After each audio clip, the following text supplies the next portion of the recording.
Bonjour à tous. Alors aujourd'hui, on va faire une mousse de savon. Vu qu'on ne peut pas faire d'atelier, je me suis dit, je vais vous faire une petite vidéo. Alors pour commencer, donc on va utiliser notre petite balance qu'on va tarer. Nous avons besoin de savon, les chutes de savon.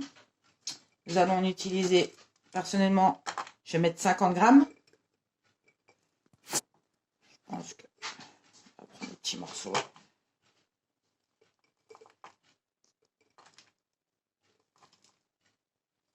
51 grammes. On n'est pas obligé d'être bien précis.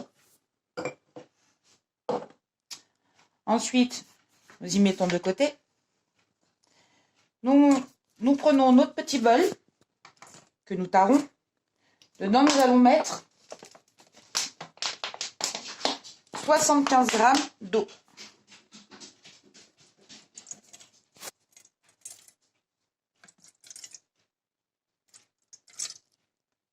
J'en ai un tout petit peu trop. Je vais y remettre de côté.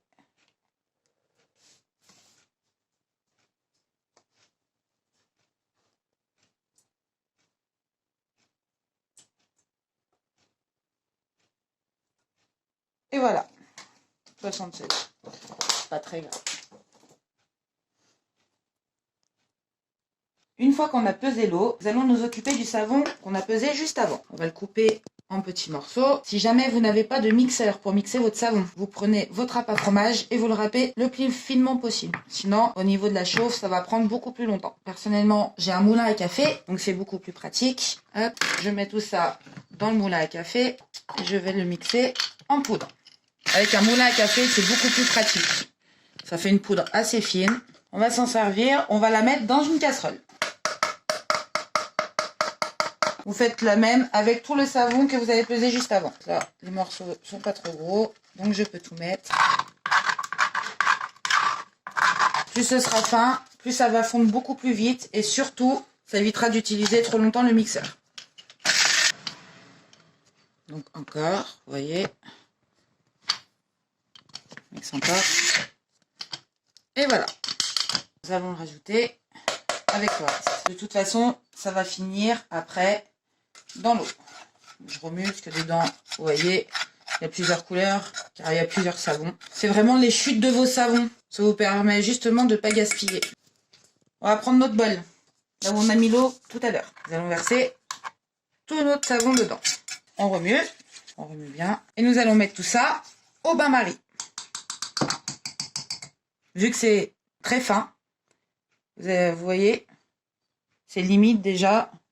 Ça va prendre une dizaine de minutes à tout fondre correctement. Ça va s'épaissir, ça va devenir bien gros. Alors, comme vous le voyez, donc, nous allons mettre notre savon qui est avec l'eau au bain-marie. Je me suis resservi de la même casserole que j'ai utilisée juste avant. Donc, nous allons y poser et il faut remuer. Vous voyez déjà, le savon a déjà bien absorbé l'eau. Donc, on remue et puis on va laisser fondre. Ça va fondre un petit moment. Je vous montrerai la texture. Vous voyez, ça a bien fondu. Déjà, ça devient beaucoup plus épais. Même s'il reste des tout petits morceaux de savon par la suite, c'est pas grave. C'est vraiment pas grave. Là, je vais même pas avoir besoin forcément du mixeur. Mais je vais vous le montrer quand même avec le mixeur. On est arrivé à ce que je voulais. Quelque chose de très pâteux, très épais, très collant. C'est normal. Donc, une fois cette étape, vous retirez du feu. Vous voyez, il y a déjà des bulles qui se forment. Vous retirez du feu, vous éteignez votre cuisinière. Voilà, déjà, première chose que j'ai oublié de vous dire en début de vidéo. Toujours désinfecter vos produits. Donc, avec de l'alcool au minimum à 70, vous désinfectez tout.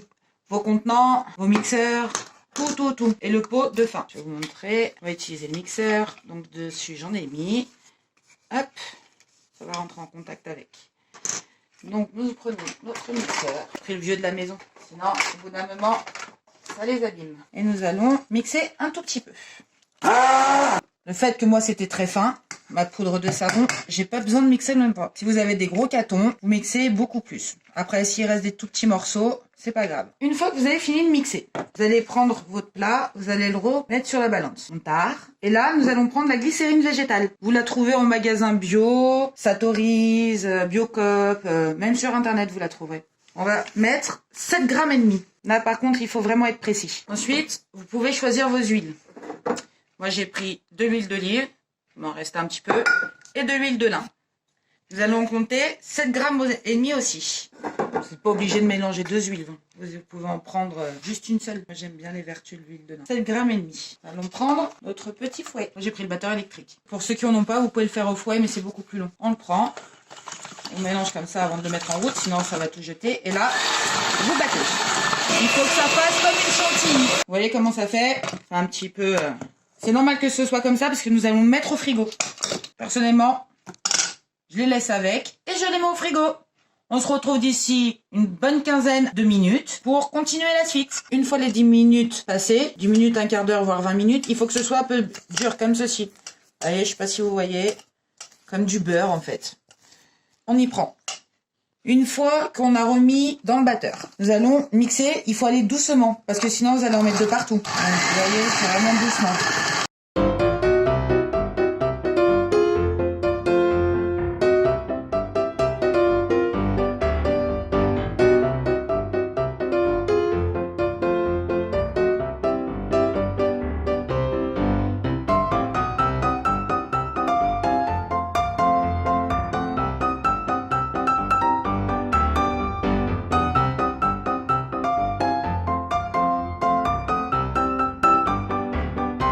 On reprend ce qu'il y a sur le côté, on y remet au milieu et on continue.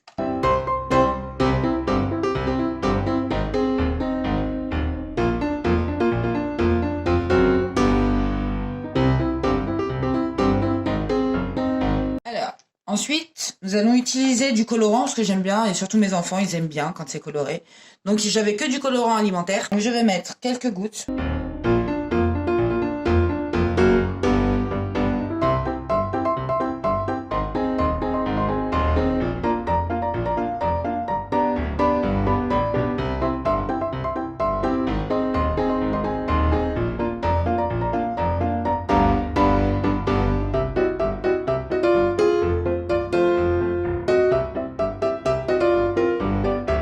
On arrête 2 petites minutes. Nous allons mettre des gouttes d'huile essentielle, car là je fais un savon pour les mains. Je vais utiliser le citron et le niaouli. J'en mettez pas beaucoup, hein. Vous mettez 5 gouttes de chaque. Ça suffira largement. Et 5. Pareil pour le citron, je vais mettre 5 gouttes. Vous pouvez utiliser toutes les huiles essentielles que vous voulez. Pour les personnes qui veulent la garder bien longtemps, donc en faire des plus grosses quantités, il faut que vous mettiez un conservateur. Comme c'est une phase où on a mis de l'eau, il faut utiliser le Cosgar, par exemple, j'utilise. Vous en mettez environ 4% du poids total de votre recette. Vous pouvez utiliser aussi de la vitamine E, car on a utilisé des huiles. Et vous savez les vertus de la vitamine E. Là, vous utilisez 1% du poids final de votre recette. Moi, personnellement, je ne vais pas en mettre aujourd'hui car j'ai fait une petite quantité.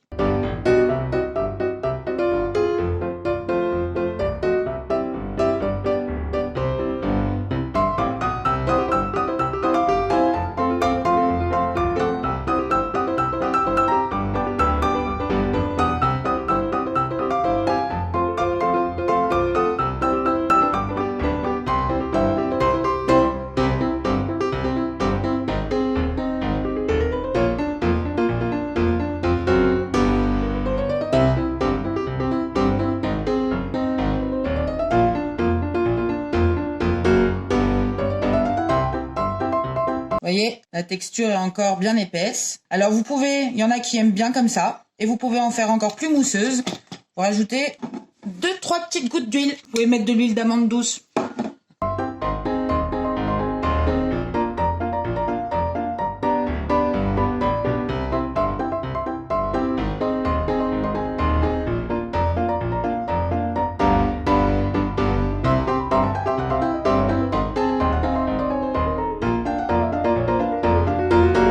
Vous voyez, la texture commence vraiment bien à changer. C'est beaucoup plus mousseux. Donc, vous pouvez continuer à battre bien en râpant bien sur les côtés. Ça se retrouve bien tout en même temps. On n'enlève pas.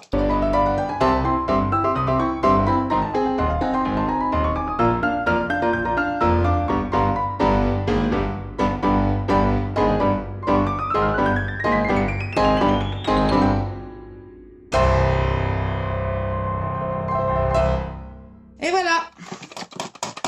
J'ai ma petite mousse. Ensuite, j'ai pris un petit récipient que je regarde tout le temps pour mes mousses de savon, surtout pour les mains, donc on recycle. Hein. Ma petite lingette où j'ai mon alcool dessus pour bien que ce soit désinfecté mon contenant, ainsi que son couvercle, bien à l'intérieur. Donc je prends mon petit contenant et je prends ma petite mousse, vous voyez. Ça fait très mousseux. Là, si vous voyez, ça ressemble à de la mousse à raser. Je trouve ça superbe. Texture magnifique. Puis j'aime beaucoup la couleur. Et ça sent très très bon. Malheureusement, vous pouvez pas le savoir, car on ne sent pas les odeurs avec le téléphone. Et pour finir, donc voilà, j'ai mis ma petite mousse dedans. Je tapote pour qu'elle reste comme ça. Je mets mon petit couvercle. Je prends un marqueur. C'est assez facile à enlever. Je marque la date d'aujourd'hui. Car il faut toujours marquer la date de fabrication, c'est très important. Donc aujourd'hui, nous sommes le 21. D'ailleurs, c'est le printemps. Et voilà, notre préparation de mousse est faite. Vous pouvez la faire. Donc là, je l'ai faite pour les mains. Vous pouvez aussi le faire pour le corps. Utilisez des huiles de caméline, par exemple, pour les peaux qui sont sèches. Vous pouvez rajouter des huiles essentielles pour les problèmes de peau. Vous pouvez utiliser plein de choses. Donc bien les conservateurs au cas où, pour les gens qui en font d'énormes quantités ou qui pensent que ça va être dur à s'en servir pour le début. Ça évitera que ça rancit. Et voilà, donc je vous souhaite une bonne journée, puis bon confinement, j'espère que vous vous amusez, et que surtout, faites attention à vos familles, ne sortez pas, et prenez soin de vous.